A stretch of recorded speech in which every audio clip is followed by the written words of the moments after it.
Hello guys, welcome back to our channel. তো এখানে মিশো থেকে অনেকগুলো পার্সেল এসে গেছে, সেগুলোই তোমাদের সাথে ওপেন করে দেখাবো। অ্যাকচুয়ালি এগুলো সবই ছিল জুয়েলারি পার্সেল, কারণ দাদার বিয়ে সামনেই ছিল, তো তার জন্য অনেকগুলো জুয়েলারি লাগতো, তাই জুয়েলারি অর্ডার করেছিলাম অনেক। এর আগেও আরেকটা ভিডিও আছে, তো তোমরা যারা দেখোনি তারা আগের ভিডিওটা দেখে আসতে পারো। যেহেতু দাদার বিয়েতে আমার শাড়ি পরারই প্ল্যান ছিল, তাই জন্য আমি এখানে একটা টেম্পল জুয়েলারি অর্ডার করে নিয়েছিলাম। আর আমি 90% টেম্পল জুয়েলারি অর্ডার করি, কারণ আমার টেম্পল জুয়েলারি খুব ভাল লাগে। মানে সাউথের সে একটা প্যাটার্ন থাকে বেশ, ওর মধ্যে মানে গড ফিগার থাকে, খুব ভাল লাগে আমার। আর আমার তো মনে হয় গড়িয়াহাট প্ল্যানেট থেকে মিশোতে অনেক সস্তায় পাওয়া যায় টেম্পল জুয়েলারি। এটা নিয়েছিল 322। প্রাইস অনেকই কম জিনিস হিসাবে, আর খুব সুন্দর কোয়ালিটিও এসছিল।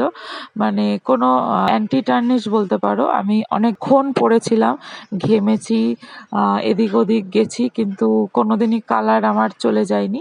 আর কানেরটা তো আমার সবথেকে বেশি ভালো লেগেছে। তোমাদের যদি লিঙ্ক লাগে অবশ্যই কমেন্ট করো, আমি দিয়ে দেবো। So by.